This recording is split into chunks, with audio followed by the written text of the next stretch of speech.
અમદાવાદ શહેરમાં એક મોટું કૌભાંડ બહાર આવવાની શક્યતા છે। અમદાવાદ શહેરના પાલડી વિસ્તારમાં શેરબજાર ઓપરેટરના ખાલી ફ્લાઇટમાંથી ડીઆરઆઈ અને એટીએસ દ્વારા દરોડા પાડવામાં આવ્યા। આ ફ્લાઇટમાંથી એજન્સીઓએ 100 કિલો સોનું અને જંગી રોકડ જપ્ત કર્યાના અહેવાલ છે। આ અંગે એજન્સીઓ અને પોલીસને બાતમી મળતા દરોડાની કાર્યવાહી હાથ ધરાઈ હતી। પાલડીમાં શેરબજાર ઓપરેટરના આવિષ્કાર એપાર્ટમેન્ટના ફ્લાઇટ નંબર 104માં બપોરે 2:30 કલાકે 25 જેટલા અધિકારીઓએ દરોડા પાડ્યા। આ ફ્લાઇટ મહેન્દ્ર શાહ અને મેઘ શાહ નામની વ્યક્તિઓએ ભાડે લીધો હતો। તેઓ પિતા પુત્રનો સંબંધ ધરાવે છે। આ તપાસમાં હજુ પણ વધારે મુદ્દામાલ ઝડપાય તેવી શક્યતા છે। દરોડાની કાર્યવાહી દરમિયાન ચલણી નોટો ગણવા 2 મશીન અને સોનાનું વજન કરવા ઇલેક્ટ્રિક વજન કાંટો પણ મંગાવવામાં આવ્યો છે। તો આજ અંગે વધુ વિગત મેળવી લઈએ। સંવાદદાતા વિરેન્દ્રસિંહ ભાટી અમારી સાથે જોડાઈ ગયા છે। વિરેન્દ્ર, શેરબજાર ઓપરેટરના ઘરે દરોડામાં 100 કિલો સોનું મળી આવ્યું છે, રોકડ મળી આવી છે, શું છે વિગતો?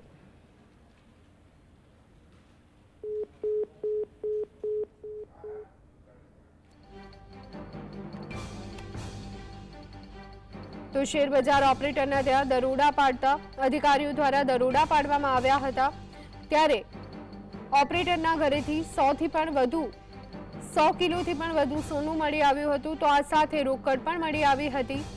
જંગી રોકડ જપ્ત કર્યાના અહેવાલ સામે આવી રહ્યા છે। આપને જણાવી દઈએ કે પાલડી વિસ્તારની આ ઘટના છે।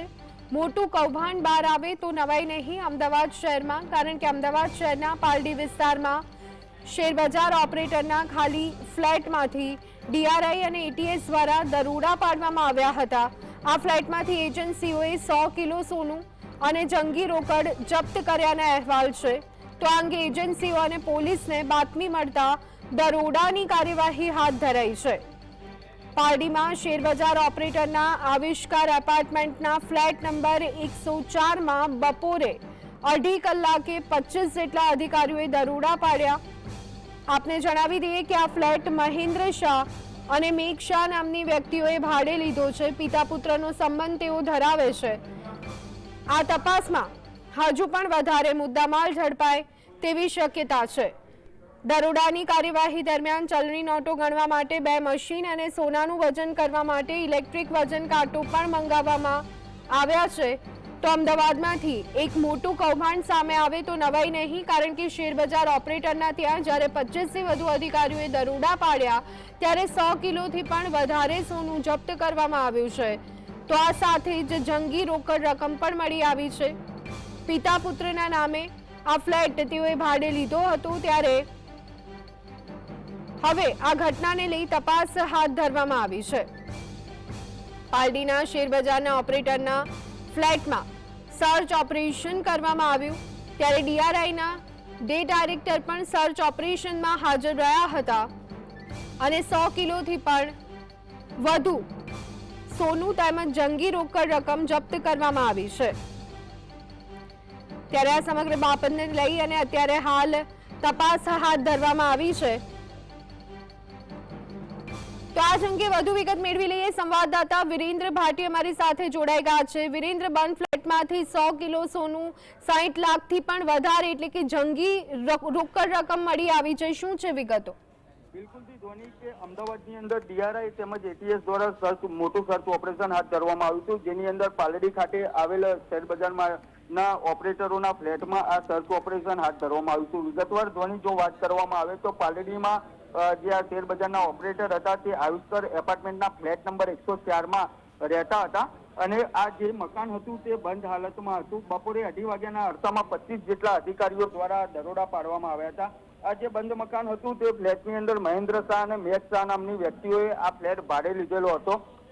મહેન્દ્ર શાહ અને મેઘ શાહ છે ધોની તે પિતા પુત્રનો સંબંધ ધરાવે છે। હાલ એટીએસ તેમજ ડીઆરઆઈ દ્વારા જે સર્ચ ઓપરેશન ચાલી રહ્યું છે તેમાં ખૂબ જ મોટી સંખ્યામાં એટલે કે 95 થી 100 કિલોની આસપાસ સોનું મળી આવ્યું છે, 70 લાખ રૂપિયા રોકડ મળી આવ્યું છે। બીજી બાજુ જો વાત કરવામાં આવે ધણી, તો આ સર્ચ ઓપરેશનને લઈને ડબ્બા ટ્રેડિંગ જે કરવામાં આવતું હતું તે અંગે પણ તપાસનો ધમધમાટ શરૂ કરવામાં આવ્યો છે। પ્રાથમિક રીતે હાલ જે વિગતો સામે આવી રહી છે સૂત્રો પાસેથી, તેની જો વાત કરવામાં આવે તો દરોડાની આ જે કાર્યવાહી કરવામાં આવી છે, સર્ચ ઓપરેશન જે ચલાવવામાં આવ્યું છે તેની અંદર જે નોટો મળી આવી છે એટલે કે રોકડ રકમ મળી આવી છે તેને ગણવા માટે 2 મશીન મંગાવવામાં આવે છે. તે જ ઉપરાંત જો વાત કરવામાં આવે તો જે ગોલ્ડ એટલે કે સોનું મળી આવ્યું છે તેની અંદર તેનું વજન કાંટો એટલે ઇલેક્ટ્રિક વજન કાંટો પણ મંગાવવામાં આવ્યો છે. હાલ DRI તેમજ ATS દ્વારા તમામ વિગતો એકત્રિત કરવામાં આવી રહી છે અને મહેન્દ્ર શાહ અને મેઘ શાહ ક્યાં છે તે દિશામાં તપાસ હાથ ધરવામાં આવી છે. જે વ્યક્તિ દ્વારા ફ્લેટ ભાડે આપવામાં આવ્યો હતો, આ જે આવિષ્કાર એપાર્ટમેન્ટ છે મકાન નંબર 104, તે દિશામાં પણ તપાસનો ધમધમાટ શરૂ કરવામાં આવ્યો છે. કેમ કે ખૂબ જ મોટા સમાચાર કહી શકાય કે એક બંધ મકાનમાંથી આટલી મોટી માત્રામાં સોનું મળી આવ્યું, તેની સાથે સાથે રોકડ કેસ મળી આવી. આભાર વિરેન્દ્ર સમગ્ર માહિતી આપવા બદલ.